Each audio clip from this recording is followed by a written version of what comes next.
Welcome to Season 2 of the Shop Stool Podcast, a podcast for woodworkers and the maker community in general. With Joey Chalk from King Post Timberworks, Bryan Cush from Sawdust Bureau, and Robin Lewis from RobinLewisMakes. Hi everyone, I hope you're all very well. This is episode 35, Season 2 of the Shop Stool Podcast.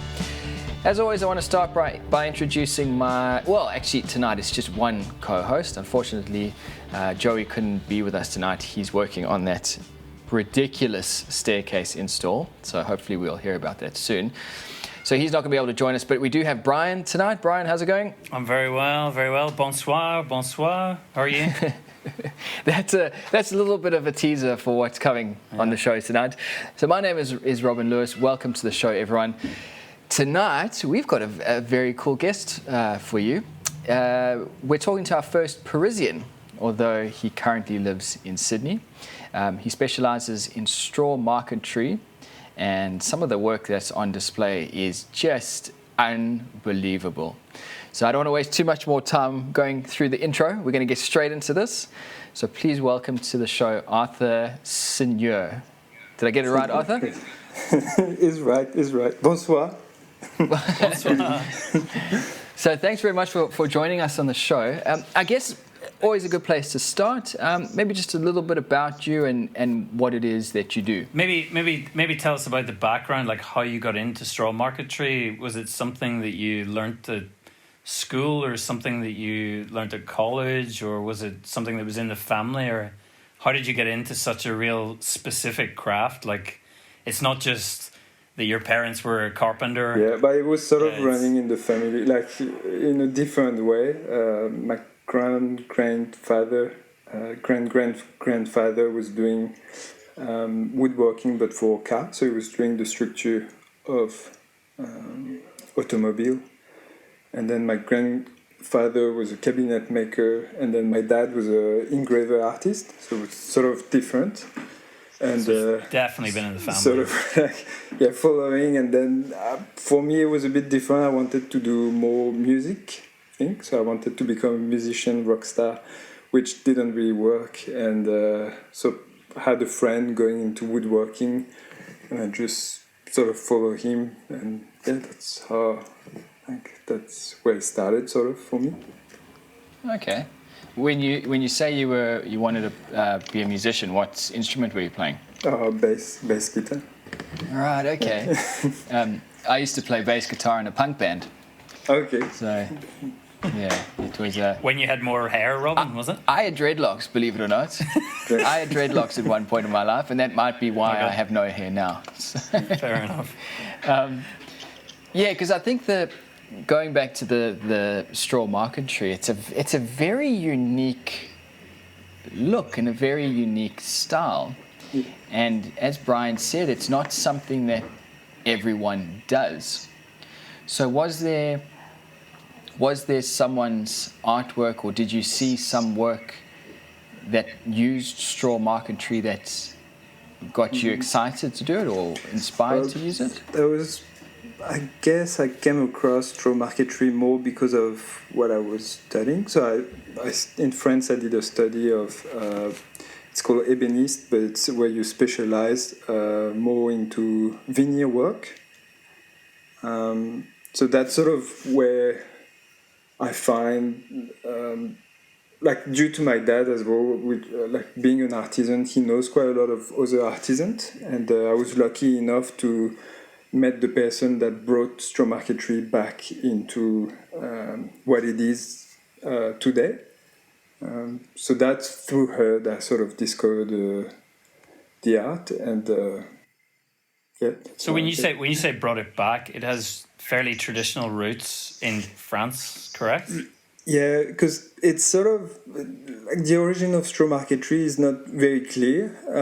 It's sort of, we know that in the 1600 you could find a lot of straw work in Italy, for example, but then it's sort of like there's not much trace of it, and it's really into like the most well-known historical period date from the Napoleonic War, from the 1793 and 1815, and that was mostly practiced by prisoner from the Napoleonic War.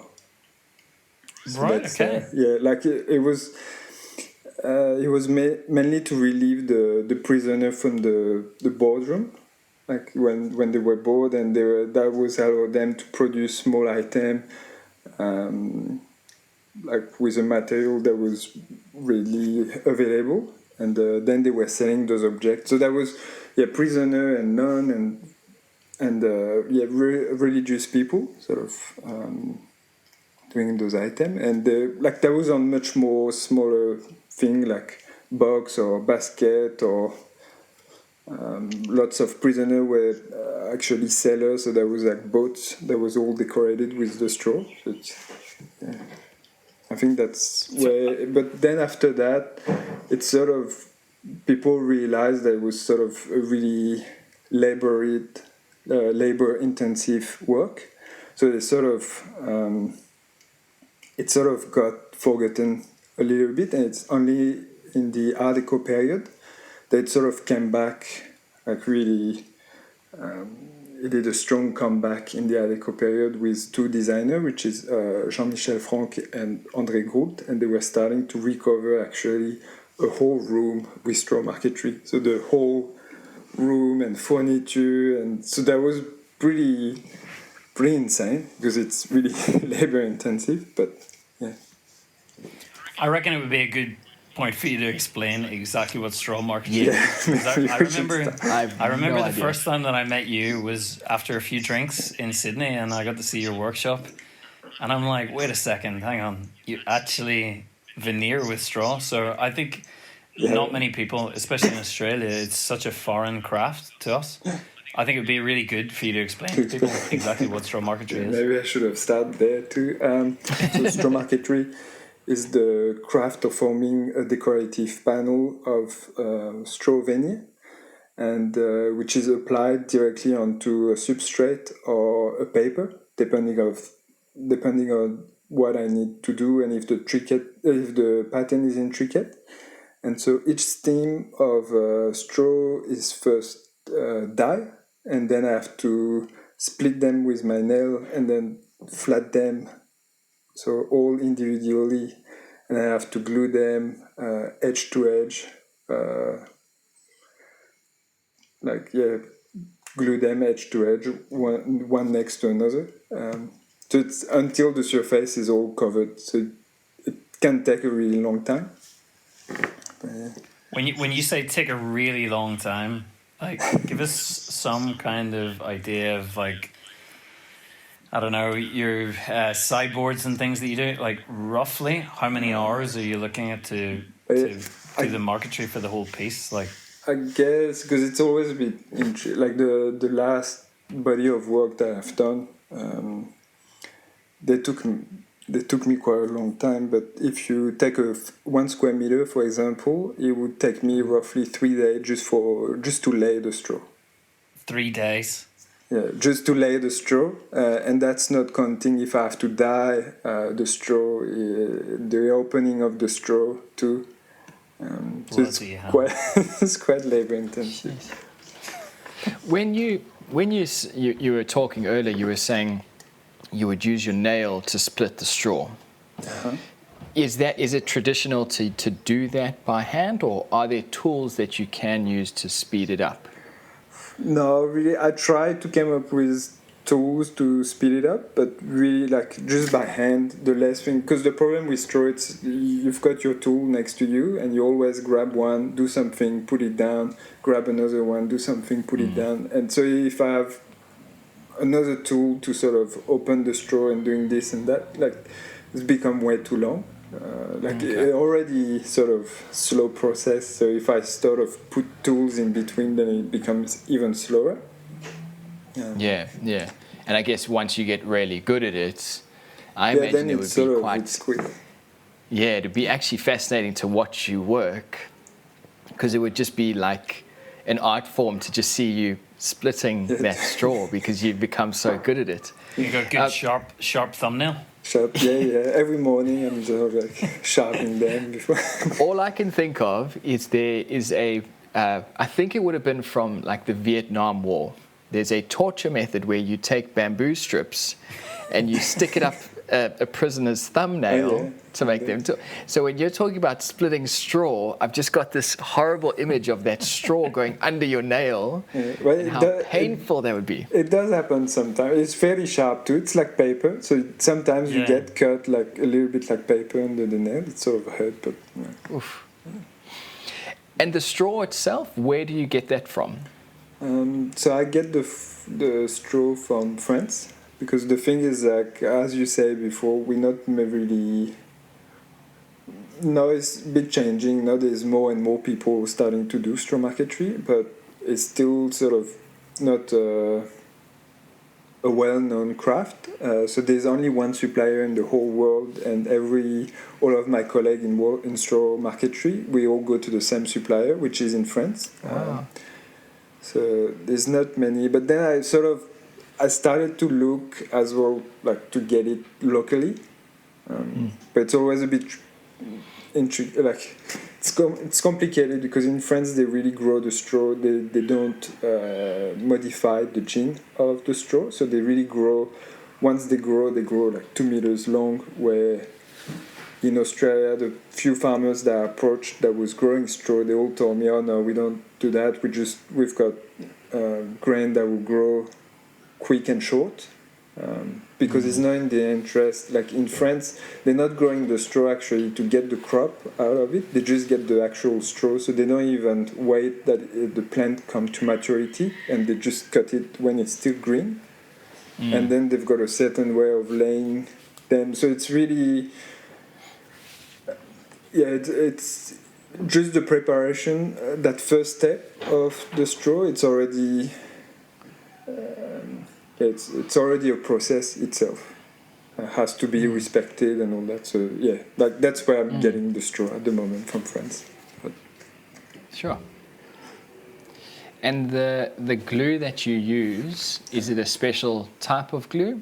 I assume it's not tight bond. no, I tried tight bond, but it was actually like it was giving me a bit of a weird, how do you say, like a weird discoloration on the straw. Right, okay. It would take the dye out of the straw, maybe? No, it was like giving, because I guess it's got some waterproofing agent inside, and so it was sort of making the straw go green phosphorescent. Like a really weird reaction, and so no, I'm not using because you can't sand the straw as well. Like the finish of the straw, that's his natural. That's the natural finish. So you can't put any varnish or lacquer. There's no finish on any of the pieces. There's no finish, no. Which is interesting because the straw. So when you apply it, is each piece of straw basically already got its own finish. So that's why when you see a piece, like it's hard when you don't have a picture or if you can't see a piece in front of you, but it's really the straw really play with the reflection of the light. So it's really crazy when you walk around a piece of straw marquetry, every little bits of straw is going to light in a different way, and then one color you can do a whole picture with just one color, but just changing the direction of the grain, and the whole picture will be different. Like it's pretty amazing. Like the picture will have different shade of the color you were using, just by putting it in a different way. So that's the magical part of the straw. But yeah, and because I can't sand it, so I'm using actually just a regular PVA glue. Just a PVA? Yeah. The light to me is what really. I remember seeing the cabinet that you did with Adam Goodrum, the big circular cabinet with the starburst on it. Yeah. Like the light that comes off that and the reflections as you move open the door is like nothing I've ever seen before. Like I don't think with timber veneer you can ever get close to the same kind of reflections as straw, and I'd never thought about it being the fact that the finish is in the straw as opposed to being a lacquer over the top. Like it's really interesting, I'd say. So how hard is the finish of the straw? Like Because it's obviously maybe, like quarter of a millimeter thick? Yeah, or not even. Yeah, it's like... Not even? Yeah, maybe a quarter of let's go but with that. It's pretty strong once it's flattened and veneered, yeah? Yeah, like it's depend. If the structure at the back is soft, the straw will be soft as well. But if the structure is pretty strong, then it should be fine. It's fairly, like, it's delicate. You still need to be careful. But for example, I just done a bookcase maybe a year ago now that I went back to see because I have to do more addition to it. To put stuff in it, but it's been used for a year, and when I went there, like the people that got that bookcase, they're so careful with it that there's not a single scratch on it. So it's pretty, if you take care of it, like it's like a wooden table. If you take care of it, then it'll last long. It's the same with straw. Like we've got that idea that it's made with straw, and it won't be solid or it won't be resistant, but in fact it's really good. And like even another good point with the straw is that compared to wood veneer, for example, if something drop on a wood veneer table and you've got a chip in the veneer, then it's sort of like you need to do a cut and sort of triangle to go in with the grain to trying to cover the thing and match it and not really seeing it. Where with the straw, if anything happen, I can go back to the job, just take my scalpel, lift the piece of straw, and change it on the spot, and that's it. Like I don't have to because it's always straight grain. Yeah, it's always it's depending of the pattern, but yeah, like I can restore it where it need to be restored. Cool. And so it's funny whenever I think of veneered wood veneers. A lot of the time, the wood veneer is just a way of getting the wood look on a piece of plywood, so a solid substrate. So you're kind of cheating by putting a wood veneer on plywood. As soon as you do something like straw, you've turned it into something completely amazing. So it's not like a way of staining or cheating. You've made something incredible. So it's a whole new piece all on its own. That's amazing. But I guess it's almost like at the school where I learned veneer work, they were sort of saying veneer is basically painting on wood, and so that's how I see a straw marquetry. It's like I'm painting with the straw, sort of. I like that. So you were talking about a bookcase that you were doing. Have you done any big projects for any high-profile clients? You don't need to tell us any names, but have you done any high-profile work?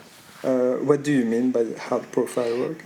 Like any big exhibition pieces, or any very expensive pieces, or anything out of the ordinary?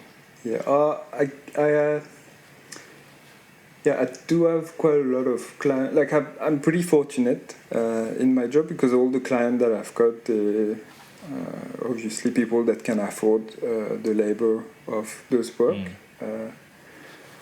and all the work that I'm doing is sort of custom too.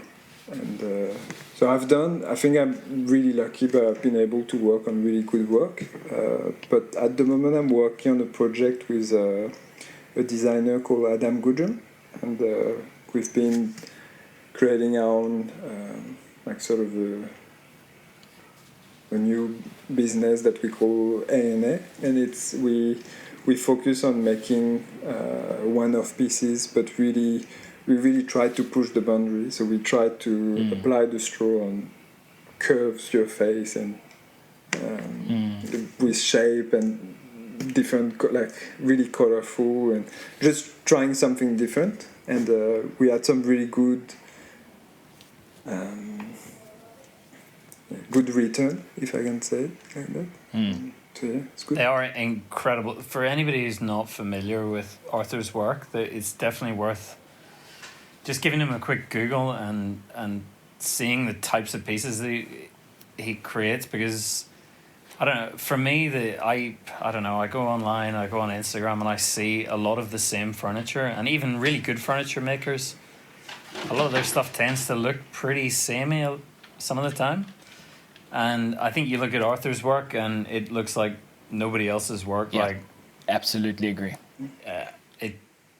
it's incredible. Even if it's not the type of style of furniture that you're used to, it smacks you in the face. Like, it's like, this is not something that I've ever seen before, and that is the thing that I love about it the most. Like, and it's the combination for me of the forms that you create are quite heavy. Like, they're big, heavy forms, but it's the marquetry offers a lightness to it.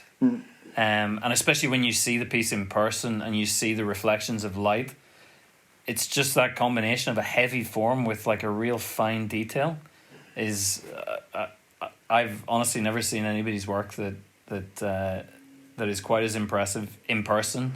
I think a lot of people's work you can photograph, and if you have a really good photographer, they can capture the essence of the work, whereas I don't see any photographer that is able to capture your work quite as good as it looks in person. I think that's the problem that I've got the most. Like when I started, I had a really good, like I guess like everybody starting, the first advice that I got was you need to have really good picture to showcase your work. But the problem with my work is to take really good pictures. So it's like the picture is always good. When you look at them, you're like, wow, the work is impressive. But then when you see it in the flesh, it's like, whoa, like I didn't expect that. Like it's really, it's much more of a feeling thing. Yeah. What does your workshop look like, Arthur? Does it look like a traditional woodworking workshop? Or is there any special tools that you have? Maybe tell them about the first workshop that you had in Sydney when I met you. Tell them what that was like. The first Doesn't workshop. sound good. No, it was actually good. Like it was amazing. For a first studio, it was really bohemian. If I can have one word to describe it, it was sort of like this big, it's a massive warehouse that a friend took over and divided in many small art studio, and so I had just a little spot. I was just starting too. I just arrived in Australia. I didn't know anybody, so I needed a workshop. Find this one. It was really cheap, and I think we were 30 other artisans working there, I think at the beginning my workshop didn't look like much, but then slowly, I think there's just lots of straw everywhere in my workshop. I do remember shelves full of dyed straw. Yeah, it's just that. It's just not like a barn though. Not like a not hay bales. No. Organized French straw. Yeah. Yeah. Nice color palettes. And now is your workshop in Sydney, near to where you live, or is it? At the moment, it's a little bit complicated because I decided to actually move to Melbourne. Okay. So I recently moved down, and I arrived to the best period when the second lockdown was hitting. So I sort of had to stop looking for a workshop, and I'm currently, thanks to Adam Markowitz, which I think you had on your show already, I got into the VWA, the Victorian Woodworking Association. So that's, I'm there at the moment because of few works that I needed to do, but sort of looking for another workshop soon. And the VWA is completely reopened after lockdown, yeah? No, it's fully closed. It's fully closed, yeah. except to the three... except to the tenant, three residents. But for the... Yeah. Yeah. But you're currently looking for another workshop? I am, yeah. Yeah. Still. Okay. While we're on the topic of COVID-19, and I just find this very interesting to see how it's affecting people. Has it affected your business at all? Yes, a little bit, because I'm starting to have a lot of work too for more international. Working not as much in Australia, but more sending works away.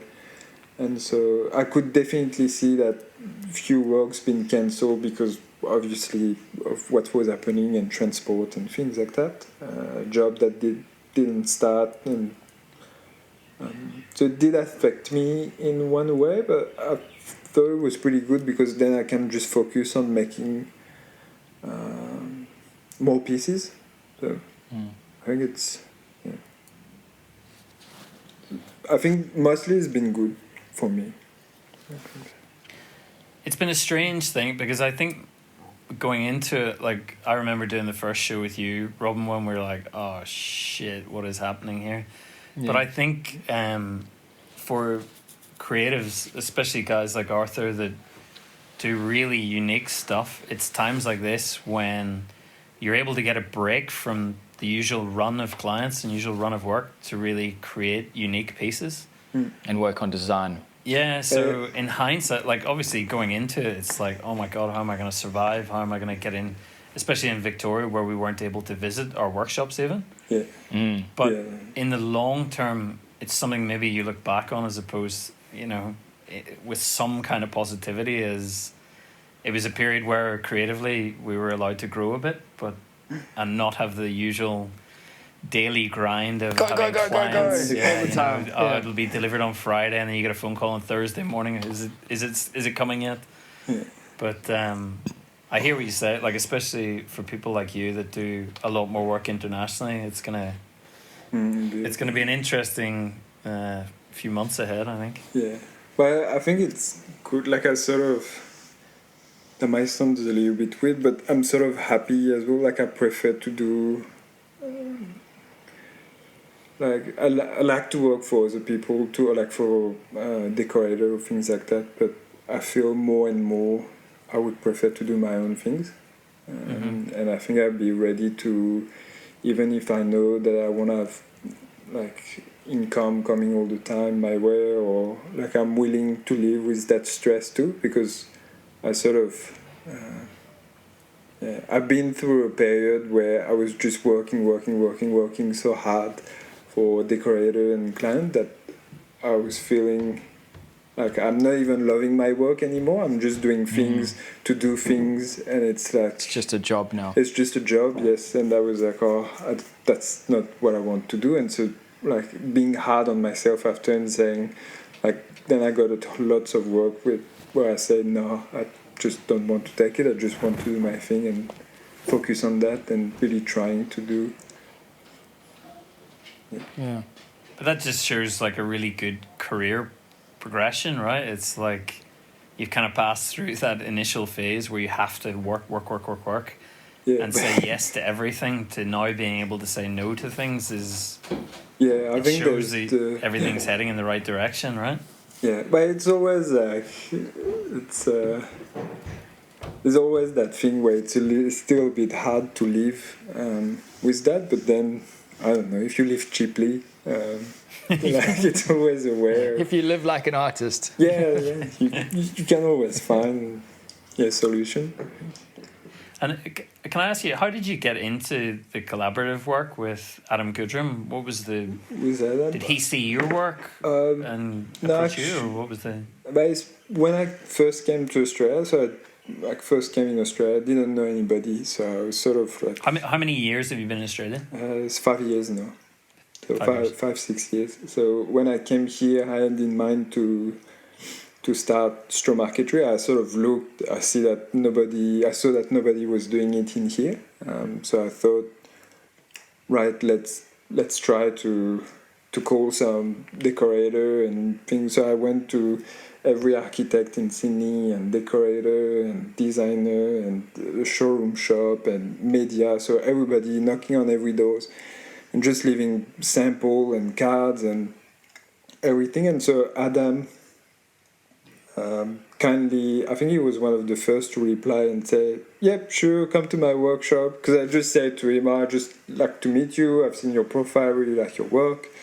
And I'd like to chat with you about the design in Australia. And so he was the first one to sort of reply and say, cool, come to my workshop, we can have a chat. I don't really know how I can help you, but let's do that. And so when I arrived, I didn't really had a chance to ask any question, and he was just, because I brought him some sample, and when he saw the sample, he was like, like asking all those questions, but where you come from, why you coming to, like, we should work together. And and he was just really kind too, and with his time, and I think we became friends more before to have this work relationship, and we always thought we want to do something together, but waiting for the time. And we had few work that we've done together in the past. That was for a charity actually, where we've covered a chair from Fritz Hansen, the Series 7 chair, which was pretty graphic. Right, if you find it on the internet. And then after that, we always talk about redo one piece, and then he's been invited for something in Italy, in Milan, and then he was like, "Oh, maybe we should do something for this show," and that's how it all started. That's cool. For those pieces. Can I ask you, those the pieces that you're doing with him currently, like the ones that are the super colorful, like curved cabinet and the curved sideboard, what is the substrate for the? Is it MDF? Is it plywood, or what is? What do you use as the substrate? I don't use MDF. It's mostly birch ply. Birch ply, right? Yeah, and then you carve it to. Yeah, like oh, you mean to do the?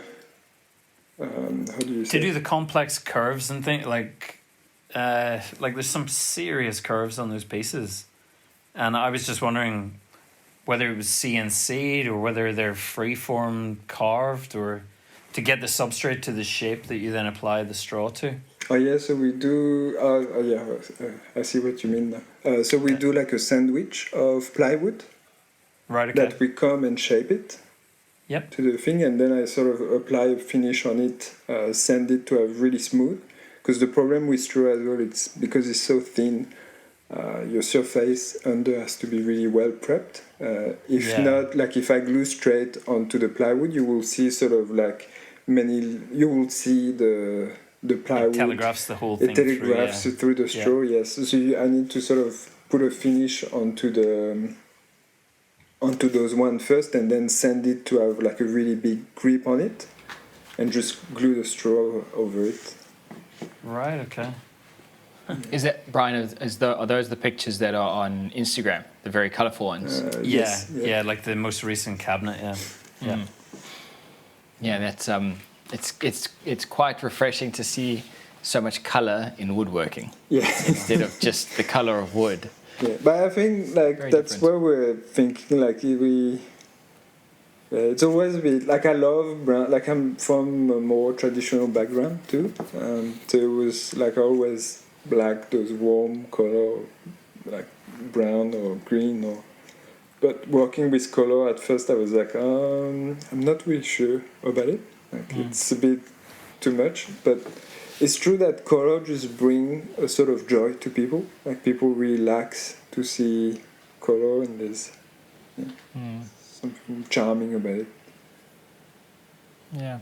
I think your handle of color is really, really cool, because for me personally, like I don't tend to stain furniture, because I don't like the way that stain integrates into the timber. Like I don't like the way that the dyes will sit in the grain, and it instantly is trying to get the type of species that you're working with to look like something else, and trying to like trick it. Denaturalizing But I think the second that you introduce really strong colors to it, and you're saying, right, okay, this is trying to be something completely different, it becomes really interesting.